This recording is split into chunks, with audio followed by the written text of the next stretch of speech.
Hey, welcome back for another Whiskey Wednesday with Thaddeus and Evan from On Purpose Media. Today we've got a lovely guest, Kelley McKay from Service HQ in Wichita, Kansas.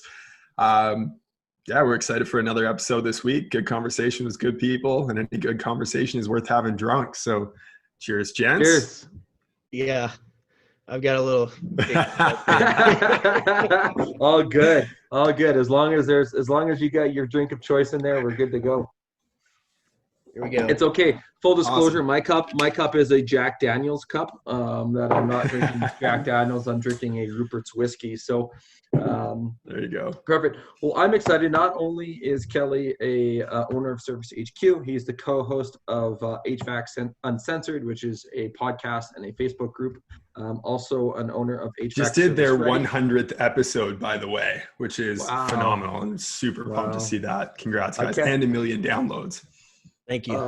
Good. Super congrats. That is a big congrats. A huge milestone to hit. I know we were chatting beforehand, and we're actually going to be working on a rebrand of it, and we might even push it out with this video.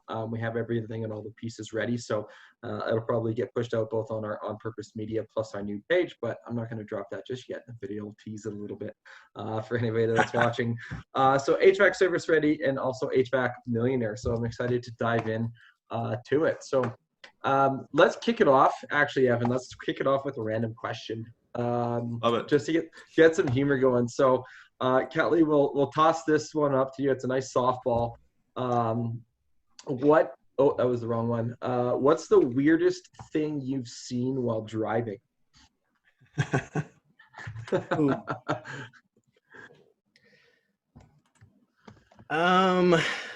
We were coming back from, I think we were in between Houston and Dallas, and we were heading back up to Kansas, and just saw a wreck in front of me. Like somebody lost control and started swerving. They wound up going up onto the side of the road because there was a great big hill next to us, and they finally got a hold of it. But they were, I don't know, 50 yards up the side of this hill by the time they came to a stop. So that's probably the weirdest thing. Which was kind of scary when it happps right in front of you, because you just don't see that every day. So yeah, fair. I know this is going to be bad on our live, but I'm not too terribly concerned. But I realized that on the live, I'm going to actually stop the live and restart the live, just because it was only set to me only. I was wondering, so I'm like, I'm not finding it, dude. It's not here. Yeah, I know. I'll redo it. But anyways, you guys can continue talking. I'll get that set up, and then I can say you can share it on there. So we're still going to record. The other, with like Kelley, we don't ever do a record on it, a re-record or edit things out. We just roll with it live. So not a problem. That's cool. The way I'd do it. Yeah. So tell us a little bit about how you got started in the HVAC industry. What came first? Service HQ. Was it some of the other things that you started working on? Go from there. Sure. So in 1996, I got married, and my father-in-law owned his own HVAC business. So I went straight to work for him. I was married on August 10th, and by the end of August in 1996, I was a helper or an apprentice, and worked in the industry for 12 years, worked for a couple of different companies, and then went ahead and started McKay's Heating and Cooling, and just really struggled for years and years and years. Struggled. I mean, anywhere from the pain, the heaviest pain was like 4 through 6, something like that, was really a lot of struggle. And then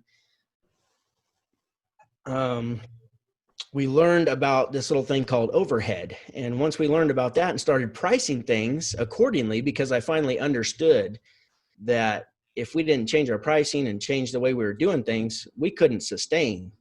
We were going to go out of business, and that just wasn't an option. So it really was the catalyst that helped me understand that I'm not ripping customers off, because I always had that technician's mentality that if I charge so much, even if it's more than the next guy, then I'm not treating my customers fairly. And that just wasn't the case. So once I understood that, changed my pricing, man, everything started changing. And then from there, I was able to hire coaches. So and just continue my learning process. But a lot of things happened. I was in, I did not manage my personal finances well. And that's a big thing that I talk about with young technicians and stuff who want to own their own business, is like, if you can't manage yourself, how do you expect to be able to manage a business? And I'm not saying you can't do it, because I did it, but it's going to create a lot of pain, because I don't know, you're not careful enough with the money. You don't really know how to run a business. You know how to fix furnaces and air conditioners and how to install them. Yep. And it's two different things, right? So we anyhow, we just started learning, and once things started improving for me, I decided I was going to start a YouTube channel. So then I started HVAC Millionaire. I'm not a millionaire, but it's just more of an aspiration. It's more of a I'm learning. I'm going to get there. It's just going to take me longer due to a lot of things, but once that happened and I started sharing with people, then I was able to go ahead and join a coaching organization. And then I learned in the coaching organization that every 8 to 12 years, you should probably look at rebranding. Even if you kept the same name, just have a new look for your customers to see, because it's just going to pop in the marketplace and you're going to get noticed more often. So I was to the point where I was like, I want to kind of separate myself a little bit from the business. And I would rather have my coach at the time, my mentor at the time, he would call it a world-class business, or a world-class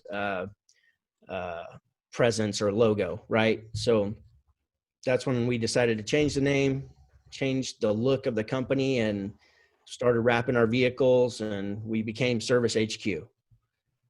I gotta say, sorry to interrupt here, Kelley, but have you seen the branding for his trucks?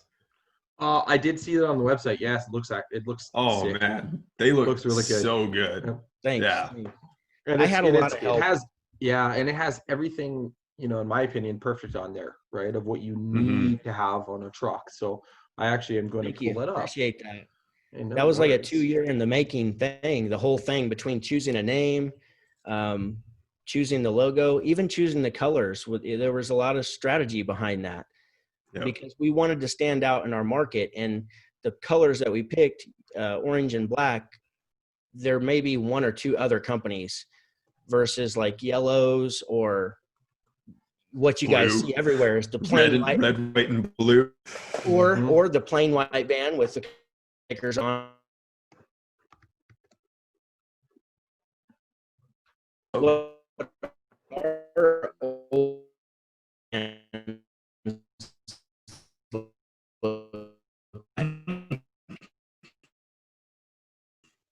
And I still have a couple of us. You don't. We don't have any more vehicles really, but we're just noticeable now.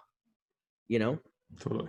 So thank you. I appreciate that. That was a long time to come together, and it didn't happen overnight. You can there it is. Yeah, so you can see you can see it on there, and it just it has your phone number right up there, your website, what you do, and Service HQ. Like that's it, and it catches you, right? It pops off of that. So yeah, and the idea whenever somebody's thinking about branding, this is just something that I learned, is that you want to make sure that when other people are driving down the highway at 70 miles an hour, they can clearly tell exactly what you do. Otherwise, if there's, you've seen some of these designs that are just like you really got to search just to find what do these people even do, because it's just too busy. So, yeah, we're really happy with it. And we just bought another van this week or last week. So I just got it scheduled. Well, waiting for shelves to come in, and then we'll get it wrapped too. So excellent. Well, congrats on buying the other van. That's exciting. That means business growth. Yes. That's what it's about. Love you're it. Not growing, you're dying. I feel like, there's been years where we didn't actually grow revenue, but we were making a bunch of internal changes. Right. And so we were growing. So that's the main thing, is I don't want people to beat themselves up if you don't see the revenue number go up every single year. As long as you're adapting, changing, you're integrating, bringing in a CRM software or hiring that next position and whatever it is. Well, and you see that all the time on the books. Like when you look at a business where profit was stagnant for a year, but the owner is off the tools. Of course, profit's going to be stagnant. You just hired 2 people and they're doing twice as much work, but you're making less off of it because you're not the one doing it. Exactly. Right? So you see that all the time, but that business absolutely took leaps and bounds forward, and where they're going to go from there is and it's not only the the net profit, and that, like, sometimes you might want to strategically not have a huge growth year if you're putting in a lot of systems on the back end to be able to have those systems and processes in place to be able to. There's your chase for your Dr. Pepper with your whiskey. Hey? I looked down as I was talking and I saw your face and I was just like, oh, he had a shot of that stuff. Old Weller. Yeah, it's funny. Evan and I were talking actually just before, and we're like, we just realized we had the light bulb moment. We're like, you know what? Our whiskey is now a write-off for us because we use it on our show. So advertising and promotion, so that way you can get 100% write-off versus meals or business entertainment at 50%. So there you go. Exactly. I'm not in the business of giving accounting advice, and if the CRA is watching, put on your earmuffs. But gift cards. So if you ever want to if you get a lot of coffees when you're out on the road, and maybe the tax laws are a little bit different depending on where you live. But if you buy gift cards for yourself, you can actually write off that whole amount. So, for us in Canada, it's Tim Hortons, or let's just use Starbucks because it's everywhere, right? You buy like $10 increment gift cards for yourself, you actually can write off that whole amount versus just buying a coffee. You can only write off 50% of that as meals and entertainment. So that's a good tidbit to know there. Thank you. Yeah, I'm not putting that in the show notes. I do not take. I should say follow me for more accounting advice. That's right. Yeah, exactly. Yeah, I mean, I don't always do that either. CRA, if you're listening. CRA. Well, but I take it one step further, and I'll put $25 on a gift card. I'll spend it down to about $9, and then where I'm getting below $10, I'll give it to the person that I'm meeting with. So now I actually am following through and giving the gift card away, just like I said I would. I just spent a bunch of it on me first. Perfect. I'll add in if you want to give gift cards to, like, for instance, Starbucks. That Thaddeus talked about Starbucks. Well, you can create a Starbucks company account, and you can actually go in and get $5 gift cards, which you can't go to the store and buy. And we've done that in the past. Just a little extra tidbit, and it comes in a nice little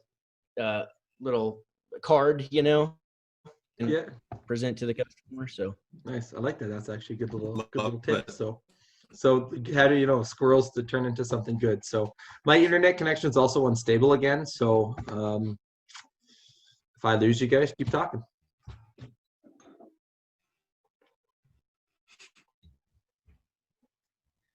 Sounds good. One of the things you were talking about there, Kelley, was the pricing, and that was one of the big ahas where you were able to actually start growing and moving away from running, honestly feeling like you're treading water and not moving anywhere, right? Like that's how I feel that a lot of businesses are, is they make that jump from technician to business owner. What were some of the things that you realized in going through that process? And if you could go back to that stage when you were first getting started, what advice would you give yourself now? First off, I would say that I wasn't always treading water. I was drowning, because the more work that I did, the more money I owed that I didn't have. And this is what can happen if you're not pricing properly. The more equipment you buy, and the busier you get, all your expenses go up, and so, yeah, it was rough. But the question as far as what would I tell myself? Well, lots of things. I know I wasn't ready. I thought I was, but I wasn't, because I was just a technician, pretty good technician. But my finances weren't in order. So my credit was bad. I mean, I had to get a cosigner on my first van because they wouldn't, approve me for an $8,000 van. And other than that, I would have started learning far earlier about business. I would have really started reading. You know, there's something, they say that the average CEO reads like 52 books a year. I don't know if that's true or not, but I do know that, you know, learners are earners. If you want to make more money, if you want to make less mistakes and pay for a smaller, that's another thing when it comes to like a college education. I didn't go to college like a lot of HVAC guys. They go to tech school and then they, you know, or they get married, you know, and go to work for somebody. But you're going to pay for that education one way or another. It's going to be through mistakes, and it's going to be through trial and error. And I've definitely paid for my education 10 times over. And there's still so much to learn that I don't know. But people management also, I mean, the list goes on and on. That's a loaded question. Yeah. It's huge. So let's I mean, I know you said you know, you read a lot of books, and I've heard that same stat, you know, with CEOs reading just tons of consuming content, right? Knowledge. So if you were to put something down as the best, most quintessential book that has helped you the most in your HVAC business, and I can even, I mean, if you want to go 2 or 3 books, cool, we can blanket that out. We're going to have to. Yeah. So what would be your top 3 books that you think have helped you the most? So one of the books that I've read just recently, just this year, and I wish it's one of those that I wish I would have found, but it's still relevant to me even right now at the position, you know, where we're at on the growth scale or in the phases of growth, was On the Shoulders of Giants by Jack Tester. Jack Tester is, he's, I think, the president of Nexstar, which is a best practices coaching organization. That book is really good. And it kind of goes through the different phases of ownership. And even the first chapter is telling, you know, he's pumping you up about if you want to design the life that you think that you want when you go into business, because we usually have an idea of what that looks like. You know, it's like, well, I'm going to have more time off. I'm going to make more money. I'm going to be my own boss and work my own hours. And like, if you're going to do all that, that's great. That's oftentimes not what it is, as every business owner learns, but that's great if that's what you want to do. But in order to do that, you got to have money to fund that. And so right from the beginning, he starts talking about, you know, what you should charge per hour coming, you know, 1 man and 1 truck. And it's 2.5 times what most people charge. So that was one that was powerful. I've read some really great books this year. Another one that I really love is, and this is just this year, I know the question, I get the question that's really pivotal, but even right now, no matter what stage you're at, I believe this book has been pivotal to me, which is Scaling Up by Vern Harnish. That's a great book. I'm trying to think of Chris Hunter, which is now like he's like the client success manager or something, a service titan.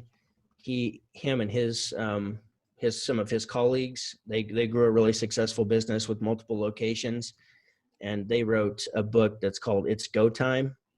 That is a good book, worth reading for any new business owner. He talks about the KPIs that you're looking for, and it'll give you a broader understanding of everything that that we should be tracking in our company, which with HVAC companies, I know it's a lot with marketing companies too, but it is extensive.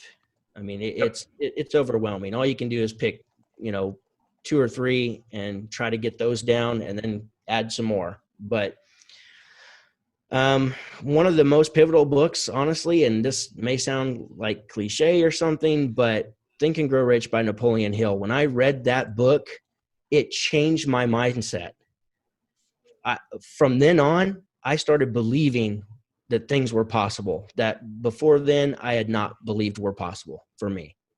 Well, and even, I don't know if it was Napoleon Hill's Think and Grow Rich, but like when you just look at the money side of things, I mean, the average person can only see twice of what they're currently earning. So if they're currently earning $50,000, they can only see themselves as a potential of $100,000. If they're earning $100,000, they can only see themselves potential of $200,000 because of their hardwired money blueprint. So it's expanding that mindset to be able to have that idea of wealth come in, is a key thing for a business owner, for sure. That's great. I love that. I haven't heard that before. I haven't read that particular book yet of his. So yeah, I don't know if it was his book. I remember reading somewhere, about, just that concept of money is that you can only see beyond where you're currently at. But even that could be even business too, right? I mean, like it's, I was having a conversation with a friend last week, talking about, our business and our agency and where we can see that. And I threw out a number to her, and, she's like, that's shit. That's garbage. Think higher, think bigger. Like it's so much more possible. I was taken aback, by it, but at the same time, it got me thinking. I'm like, okay, well, expand my mindset, right? Don't have that limiting belief that you can only be at this level, right? Go beyond that. Have that big, hairy, audacious goal that some people talk about. So, yeah. So I know you. I know you mentioned real quick on that same subject. That is we've all been hardwired to know that we all think higher price, higher quality, right? Or better service, higher price, higher service. Like that's just ingrained in us, and you get what you pay for. Everybody understands that. So if you're not charging enough with you guys' business, with my business, with everyone else's business, there's just a perceived lesser value. Yep. It seems so simple, but it is true. There's also what's called the placebo effect with pricing, which is, they've done studies where they gave a group of people like a vitamin C pill that had no medicinal qualities whatsoever. So they give them a vitamin C pill. They have this group pay X amount, let's say $20 a pill. Then they have the next group pay $5 a pill. And the people who paid $20 felt a physical change after they took this placebo. Where the people who paid the lesser amount didn't feel, they didn't believe that it did anything for them. And they've also done other tests with sports energy drinks where they sold one for $2.89. They had a group of athletes buy that, and then they had a group of athletes buy it on sale, the same drink, for 89 cents. The ones who paid $2.89 reported better performance. So pricing is really, it's a psychological thing. And there's such thing as, there is such thing as too high a price too. I mean, it goes both ways, but sorry, just wanted to add that.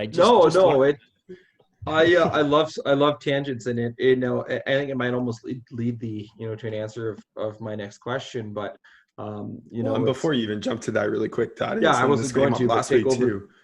Sweet. Tommy Mello's book, Home Service Millionaire, right? He talks about it in there, and this came up last week too, and it's probably going to come up another 500 times on this show. Charging what it costs to do a great job is in the customer's best interest, because 100%. Now you can follow through and deliver the quality materials, use the right tools, provide them with an exceptional level of service that they normally wouldn't expect. Right down to the text message to say, hey, I'm on my way, because now you can afford the software that's going to do that for you automatically, or a tracking service, or whatever that is. Right. It goes far beyond just trying to make ends meet or thinking this is all that they can afford. 100%. It's, I love Tommy's book too. That was a great book. Very unique. Like he got some industry, killers out there to lend some content for that book, which was awesome. And he was a guest on our HVAC Uncensored podcast, and he was awesome. Nice. I feel like we got him to like talk about some things. Maybe, I don't know. He was fired up the whole time, but I feel like it was a great interview. So that's awesome. But yeah, I feel like Gil can do that to people. Yeah. Gil's something else.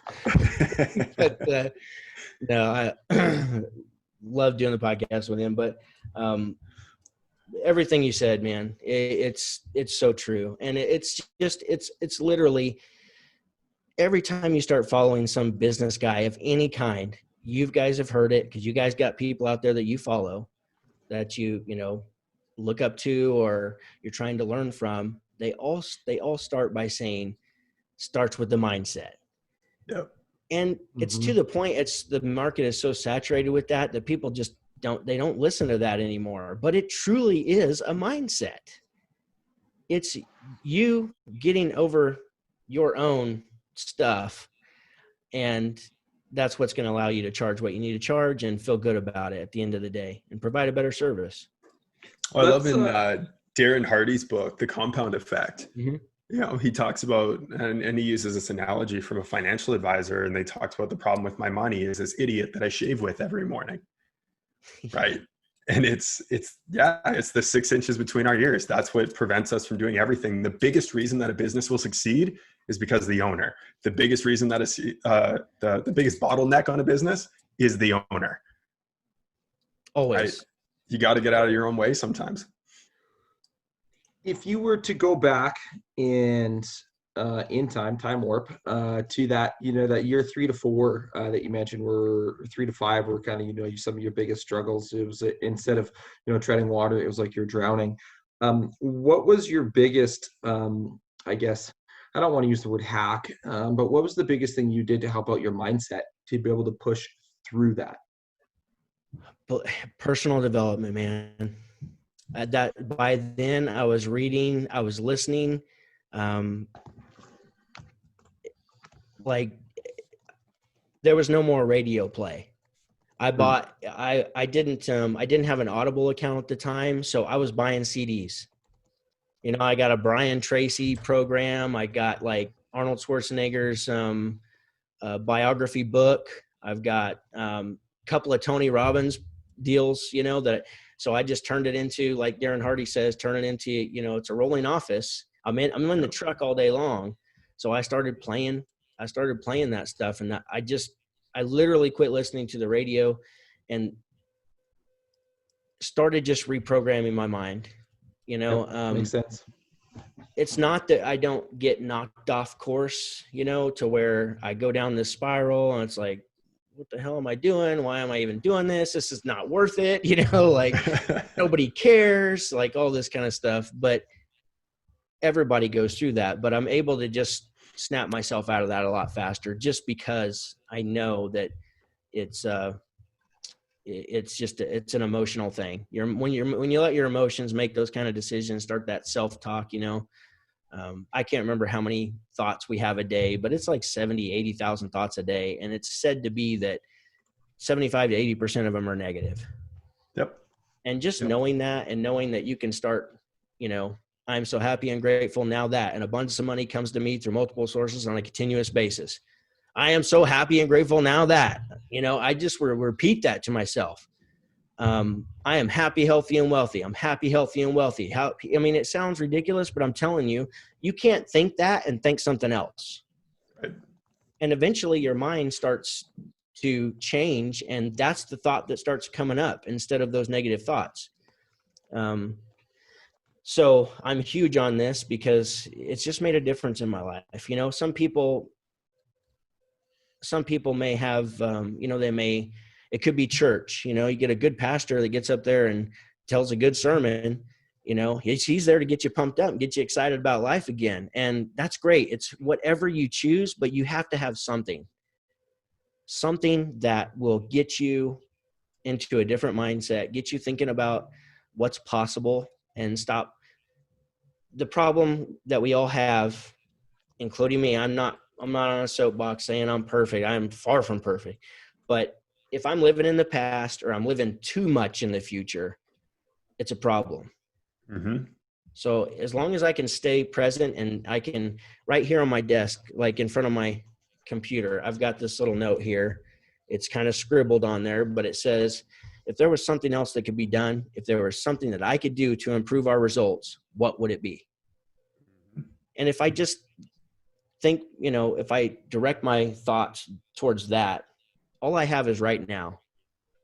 So as long as I'm focusing on right now, that's what's going to change the future and make things better for me and my everybody that works with me and my family. And that's all we got is right now.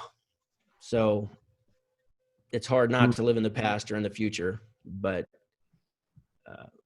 we tend to create, that's what business ownership was for me in the beginning. I created this fantasy of what that was, and that's not what it is. And when I'm not getting those results that I expect, my expectations of what I thought it was, it makes me unhappy. Right.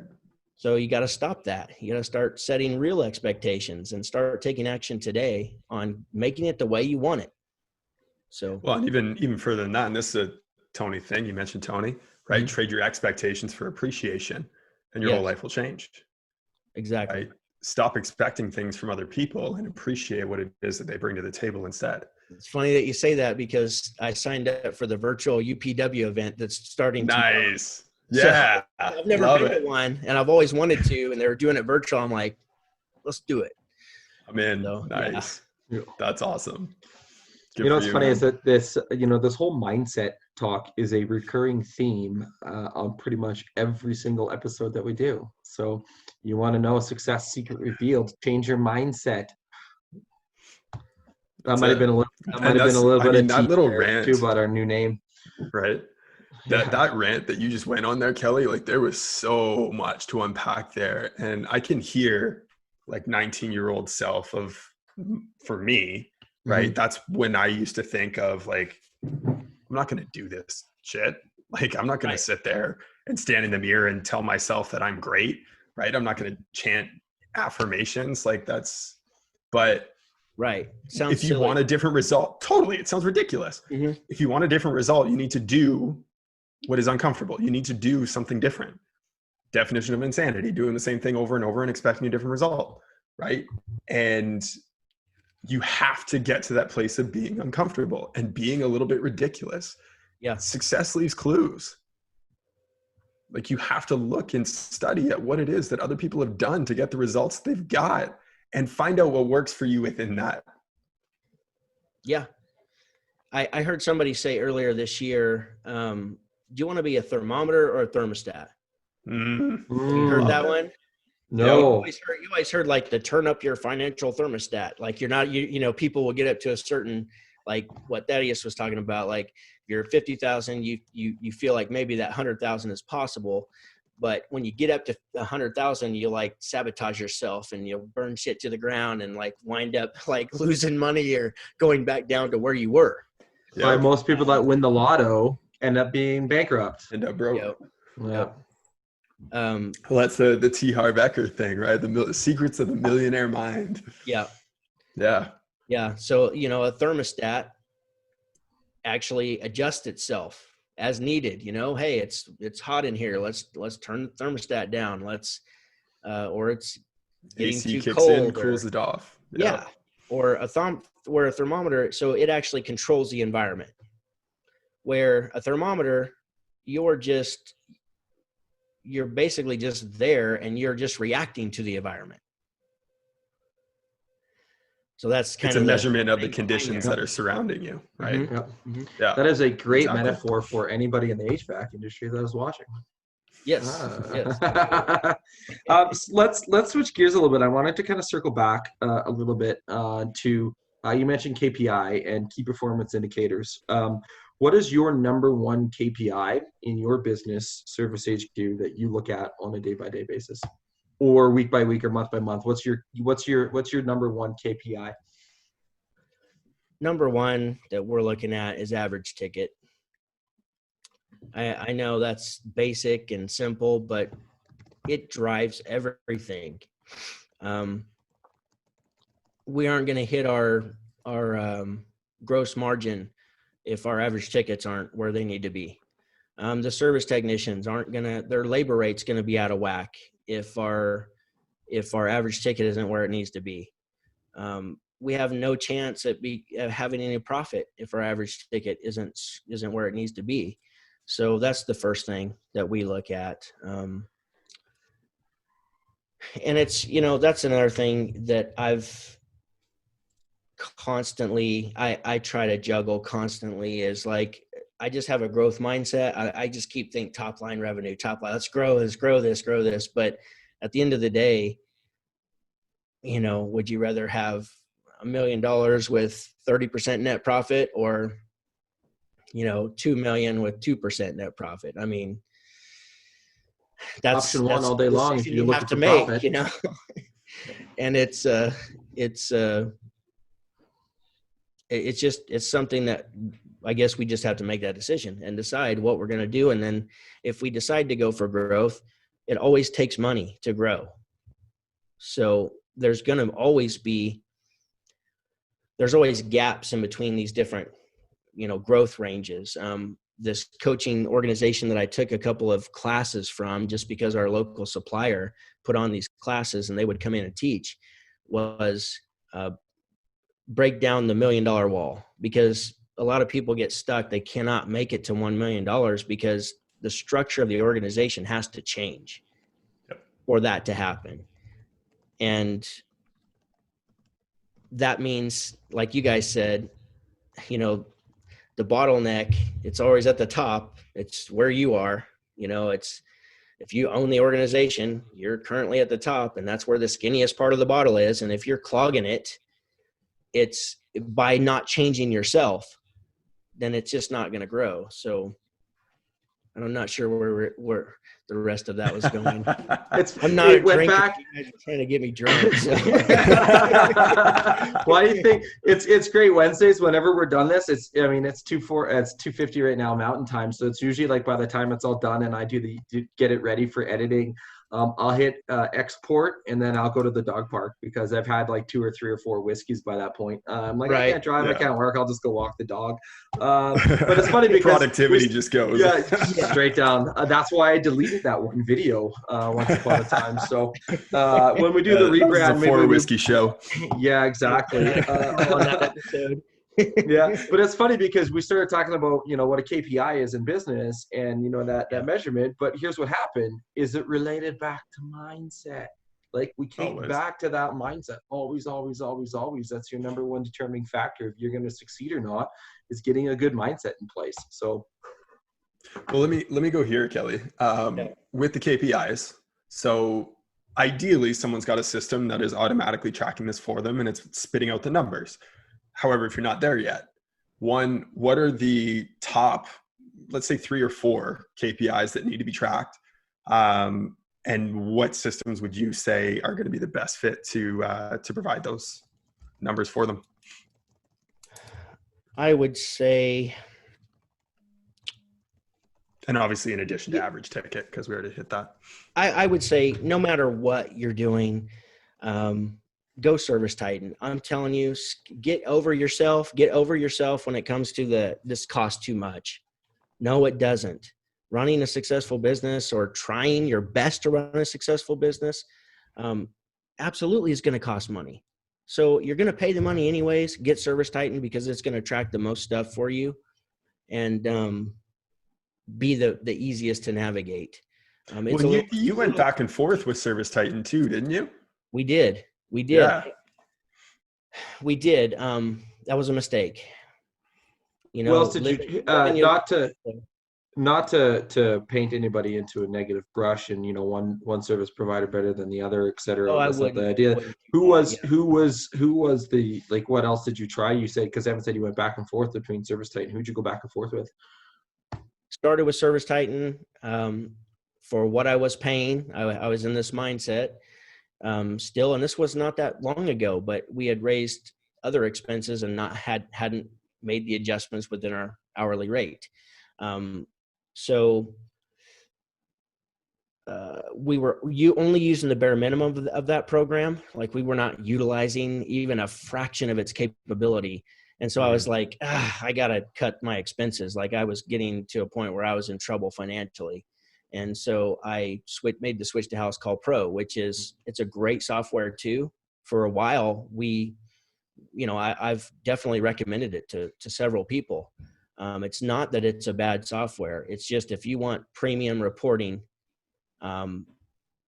also something you can grow into, even if I wasn't utilizing all of it to begin with, I would still go ahead and raise my rates to be able to afford it right now. I would not mess around again.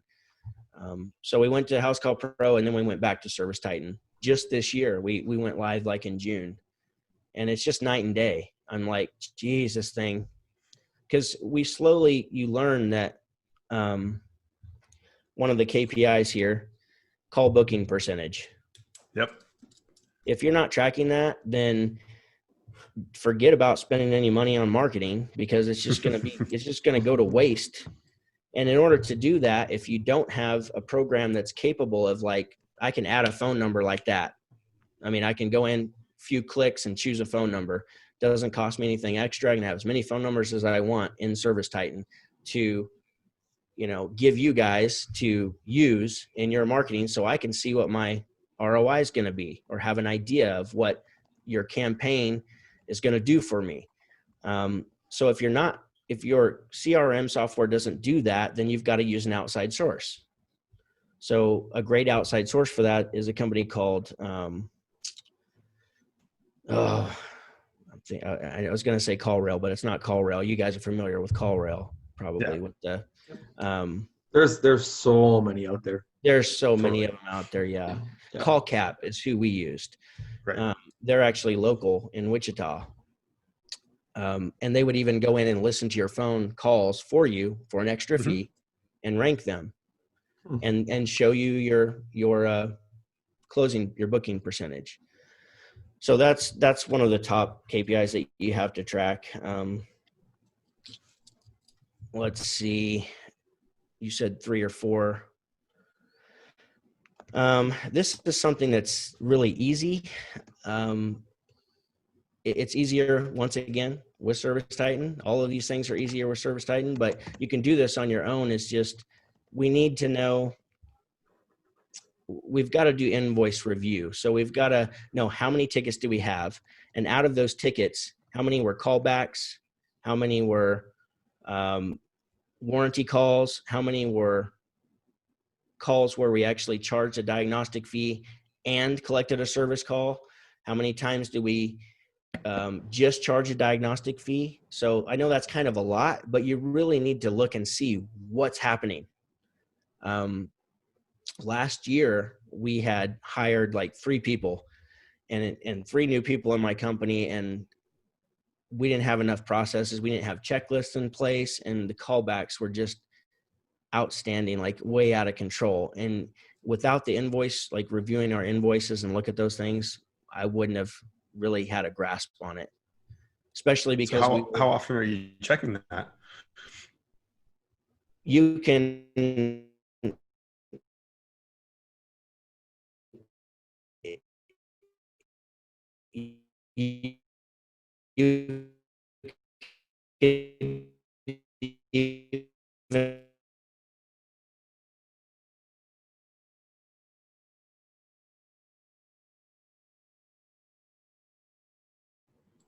pretty much weekly. Okay. And it's nice because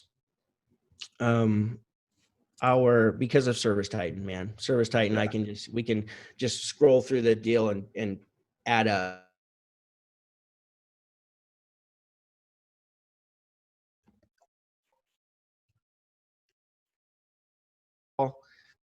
Warranty, and just add them up and see where you're at.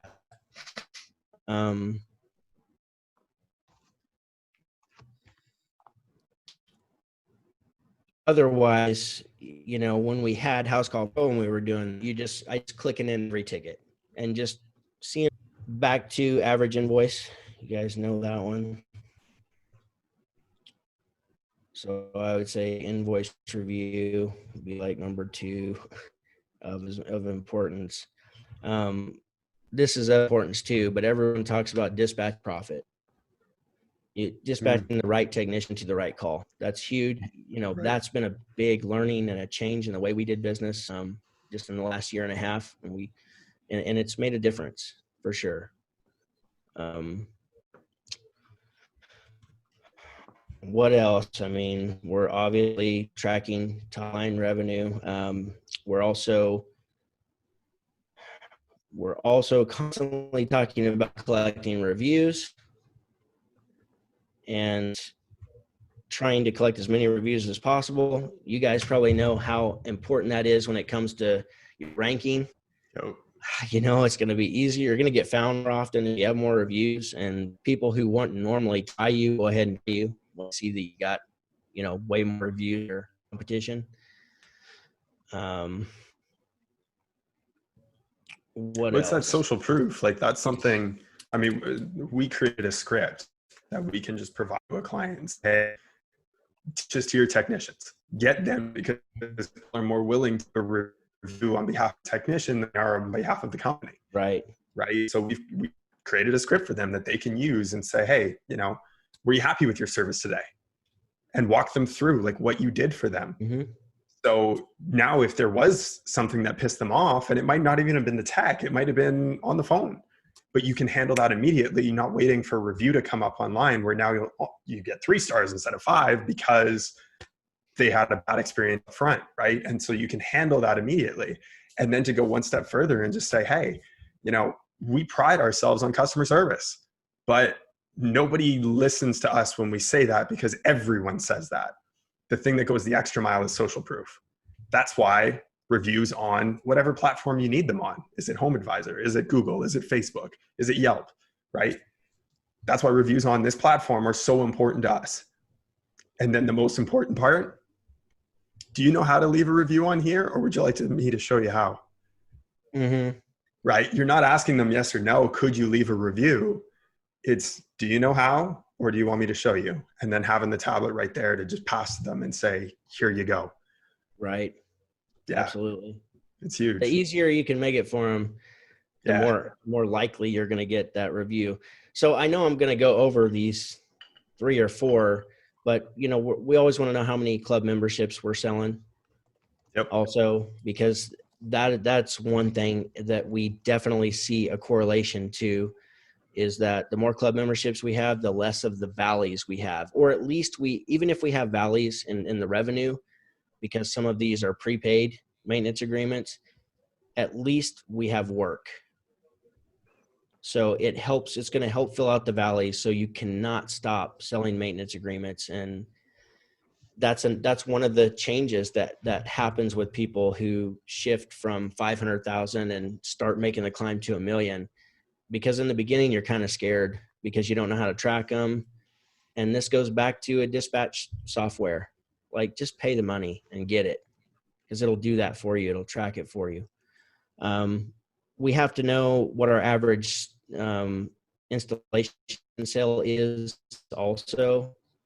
This helps us forecast future sales. Gives us an idea of looking back, the month before, okay, we had X amount of calls. How many of those do you have opportunities on? And how many did we actually sell from that? That's going to give you an idea of, the more data you can collect on that, that's going to give you an idea. You can look back and say, well, last year we had 239 calls in November. So if we kind of use that data, we know we were probably, we're hoping that we get at least that. What's the expectation from that? Like, what can we forecast that we're possibly going to be able to sell for this month, realistically? And then closing percentage. Like, you can have bids all day long, opportunities thrown at you. Like, if you spend marketing, you've got to know closing those or not. And then that's going to determine if we need more training, if we need to, relook at our sales system to see if we need to change it to close more deals. Or is it a case of we're not following up enough, or, we're not asking for the sale? Could be that simple. Technicians don't like to sell. And when people go out on their own and start a business, they are the salesman. They're now comfort advisors. Now they're service technicians. Now they're installers, you know, and they're the secretary, and they're the dispatcher and accounts receivable guy, and like they're everybody. So they're the chief cook and bottle washer. Yes, they were. So I know that was a lot, but I'm telling you, just pick one or two things every quarter. What's important to you right now? That question, pick one or two things and get to work on it, and know that you're going to have those down, and it's like a habit. By the time you get to the end of the first quarter, you know, we're getting close to starting the new year. So that first quarter, what are the two or three things that you're going to track or implement? And by the end of that, you better have it down. And then you pick two or three more things, and you just keep adding it. It's the compound effect. Yep. So, Mr. Darren, well, it's building in. Yeah, he's great, isn't it? Yeah. Do you listen to his Darren dailies? Yep. I don't watch every single one, but I've been subscribed for years. So yeah. I want to do his hero's journey thing that he's pitching right now, but that one looks pretty good. It looks good. He wants $3,000 for it, so I can't. I've already spent other money on other learning. So Tony took your money. Yes. No, Darren had a really great one this morning where he was talking all about basically your why. And he was diving into that. Yeah, we can still see love. Daughter just poked her head in here. Yeah. Joys of being kids at home for school.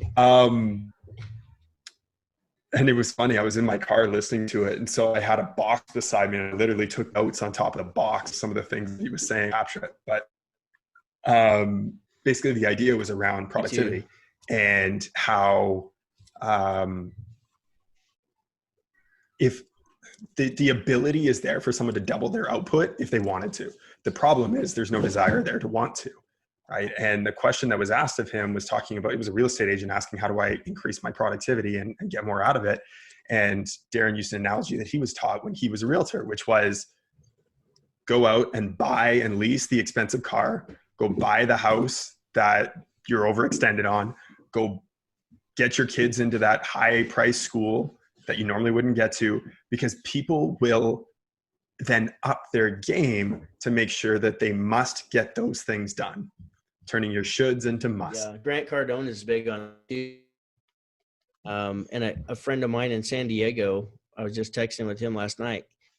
He actually invested some money with Grant Cardone, and he had that mentality. He still does, I think. Right. You know, like, man, you get rid of it, you got to go hustle and make some more, because now your cushion's gone, and you know, get comfortable with being uncomfortable. Totally. And I mean, you mentioned personal finances, getting that in order. So I am in no way advocating go out and overextend yourself. However, there's something to be said about the mentality of switching from, you know, I should do this, or I should end up shooting all over yourself. Tony is right. To I could do this, or I want to do thing. Or sorry, you had a 20-foot plank. You had to walk it for $20. Could you do it if it was just laying on the ground? Cool. Yeah, of course, everyone could. What if it's on top of a 50-story building? Could you still walk that same plank? Well, maybe not now. It's not worth $20. Your kids are on the other side and the building's on fire. You're going to do it $20 or not, right? Yeah. All that changes in those scenarios is the why. The board is exactly the same, but your reason for doing it changes. And when you've got a why, burning why that gets you out of bed in the morning when you're on 2 hours of sleep and you're fired up and excited and go inspire your team, get them going, track your metrics so that you can make sure whatever that reason is for you, you got to figure it out. You do. And, you know, I heard somebody, this Stephen Kotler, he's written several books, and I'm in this Mind Valley. I subscribe to the yearly subscription where it allows you to like do a bunch of courses and stuff. And he was talking about how just to push himself, he would be just dog ass tired at the end of the day, and he would not want to do his workout. He would not want to do whatever it is that he had to do. And those are the days like he did it anyways. Yep. He would purposefully push himself to the limits physically, because that takes it takes a certain mentality to be able to do that. He was talking about, like, I would be traveling for speaking engagements, and I would catch a red eye and not get any sleep, and I'd get home and just be dead tired, and that's the time he'd make himself go work out. Because if he can prove to himself and hold himself accountable to do that, then sky's the limit. Like, you can do so much, but it takes energy, just like you guys know. It takes energy. And so if to the compound effect, Darren even talks about that. If you're sitting on the couch eating Cheetos every night and just watching Dancing with the Stars or whatever, and I'm all about family time, not saying you can't get some family time in, but this stuff, your behaviors and your actions, it adds up. Yep. And by the time, 10 years from now, the time's going to pass anyways. If you haven't changed, we're creatures of habit. If you haven't changed in your habits and you got a bunch of bad habits, then nothing's going to change. And chances are you're going to fall behind because you didn't keep up with times. So you got to be learning and pushing yourself beyond your current capabilities and skills and limits. And, believe me, I don't make what I want to make. I'm not even close to what I'm not rich by any means. I'm just a normal dude trying to be successful. And, but it's all, I do believe it's one habit at a time. And I do know that, the way you show up matters. Mm-hmm. You've got to have the energy to drive your team. You got to, even if the team is you, like, you got to pump yourself up and say, let's do this. We're not going to sit here and mess around. We can get this job done, get this money. And so we can provide for our families and have, our companies and become something that we want to be. So, well, the days can pass anyways. Exactly. What are you going to do about it? Mm-hmm. You choose how you show up. So, yeah. I went and got certified as a high performance coach like a couple of years ago, and my recertification is coming up too here in a couple of weeks. And it's really just a formatted structure. Like, I can just go through and ask you the questions, but it will make you think about life differently. Yep. And it touches all the things we talk about: clarity, courage, influence, persuasion, energy. Just all these are the major things that we have to have a certain amount of to see any success in our lives. So I'm excited to get recertified for that and get another dose of it, because it's been 2 years. So remember, you just answered my last question. Like, so are you going to get recertified? Yes. So, you said yes. So, yeah. Yep. Other than that, any other questions or anything you guys want to talk about? Other than things that, sorry, go ahead, Thaddeus. No, other than mindset, what is the worst habit that you had to change? Ooh. It's tough because it's going to relate back to mindset, but that's why I want to eliminate that one from it. I still am working on this one, but I've made progress, and that is, I don't have to do it all. Like, that's that bottleneck that we talked about. God, every time I think about, like, oh, we need to set up some more automated emails. We need to set up some more. Here's another report. We just had a coaching session this afternoon. Oh, another report for projecting. It's a new one that we've never used before for projecting next year's results. And So now I automatically think, I'm going to have to do that. I'm going to have to do, and it's getting out of that habit and trying, think about the who. It's not the how, it's the who. Who can help me with this? Who can maybe own this and take it and get more than I will. So your company, in order for your company to evolve, in order for yourself to evolve, like you're one person. You can't do it all. Well, and that's, the thing that stops a business from growing a lot too is the fact that you have to be able to step away from those tasks and be able to delegate that out. And if you're not able to step away from those tasks and delegate it out, you've essentially just have yourself a glorified job. Like, could you go, and it's the vacation test, could you go on vacation for 1 week or 2 weeks and not touch your technology or your business, and would it still function and would it still grow? If it's going to die out completely, then the answer is you got to step away, right? You got to be able to try to detach yourself from that. And some guys honestly are quite happy in just being a truck and themselves. And if they go on vacation, their business doesn't grow, cool. But being able to detach is going to be able to how you're going to step your business up to the next level.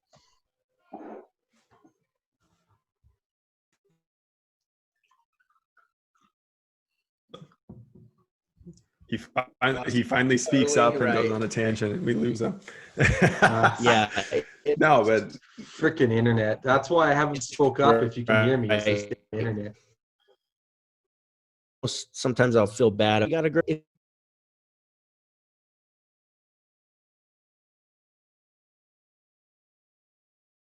operate. No, there absolutely is a cap on it, and it's will make you happy at the end of the day. It is. At the end of the day. I know for me, like I don't have an off switch more often than not. Like when I'm playing with the kids, I should be completely focused on the kids. And it's not that I'm not being present in those moments, but I can't help it. There's a thought, something gets triggered, and I'm like, oh, I should post this on Facebook. It would really help the business.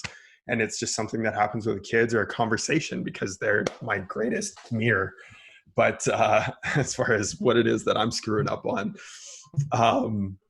it's staying present is always a challenge for me in business. I struggle. And to not have that ability to be able to delegate something, it's just not for me. But for others, that's how they thrive. And you just got to do that on self-reflection. I have a hard time being present when I'm home. I do. I mean, that's another thing that's still another one that I'm working on,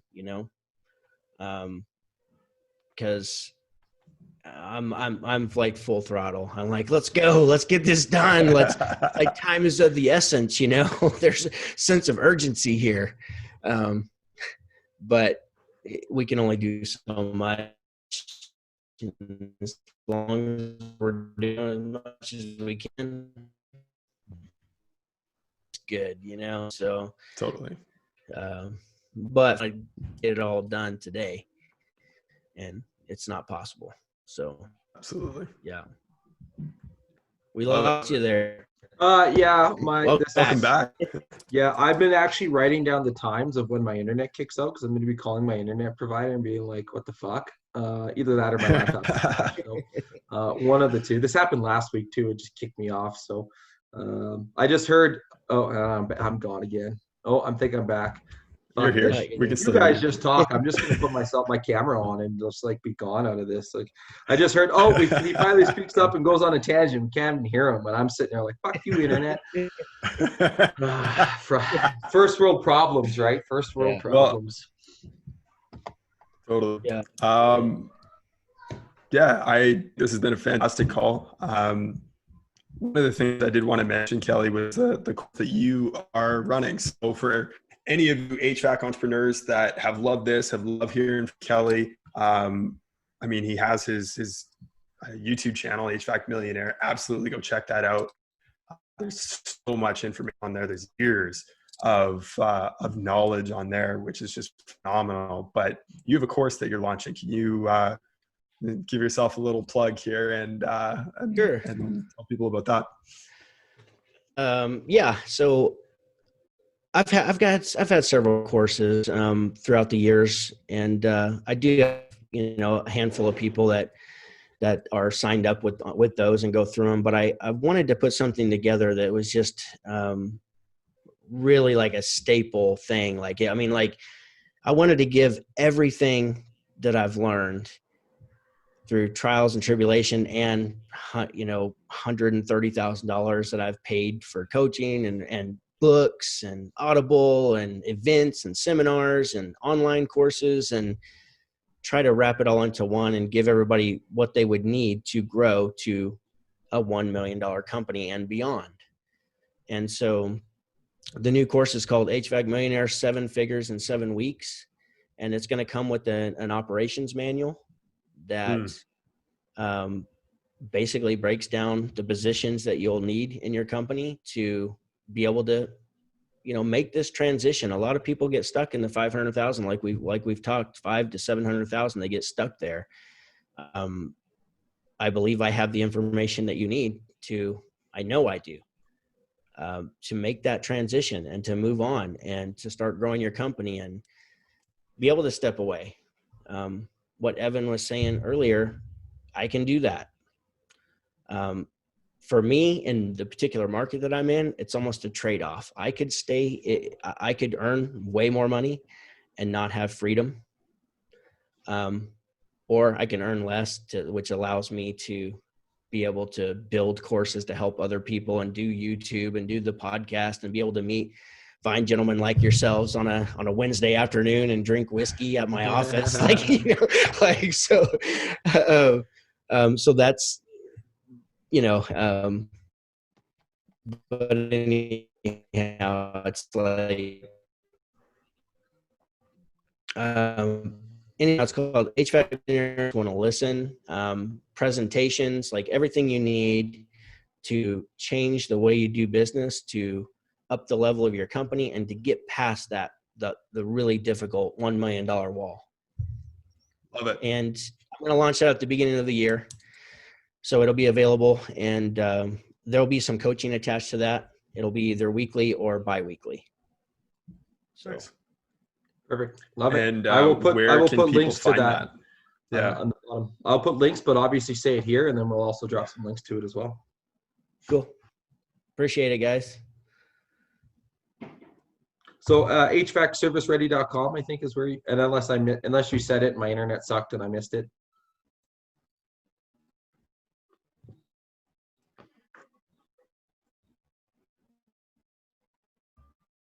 HVAC service ready should work. I had some reach out to me the other day or 3 or 4 ago, and they said they would. I've had that 4 years now. I don't know if it was just a glitch in the system, but you can always reach out to me at hvacmillionaire@gmail.com too. But the website typically always works. So I don't know what was going on with his, but I may eventually add a landing page. It's just going to be hvacmillionaire.com. I have the domain. So for that particular course, that's probably what it's going to be when I do launch, but reach out to me. I take questions all the time. I've met so many people through the podcast, through YouTube. And I enjoy anybody I can, it's just answer a question or at least given my perspective and what went through. Pretty much nothing. Yes, sir.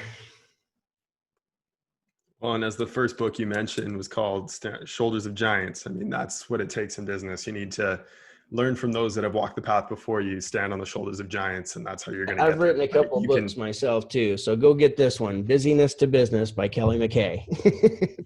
There you go. Love it. On Amazon. Got to get your picture on there, so that stock image. I know. Probably sell better if I had my picture on now. Then I wouldn't get any sales.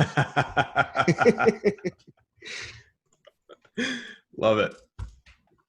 Awesome. Well, thank you so much, Kelley, for being on here. Thaddeus, you want to do the outro, my friend? Well, it looks like my internet's here, so yes, I can. If I freeze, then just take over and end it. But God, it's a fucking internet. Literally the worst timing of everything to happen on this. So Anyways, I'm blotchy again, so you guys are frozen. So Evan, just sign it off and let me know when to end the We recording. can hear you. Oh, now we can't. Yeah, we can hear you. Now you're frozen. That's funny. Awesome. Well, thanks so much for tuning in, everyone. Thank you, Kelley, for being here. And we'd love to have you. For those of you that are watching this on YouTube, make sure you hit the like and the subscribe button down below. Leave us a comment. Let you know what you thought of this. Reach out to Kelley, hvacmillionaire@gmail.com with any questions. Make sure you check out his YouTube channel as well. Until next time, yeah, hope you're not too drunk. Don't drink and drive, and live life on purpose. Cheers. Cheers, Thanks, guys.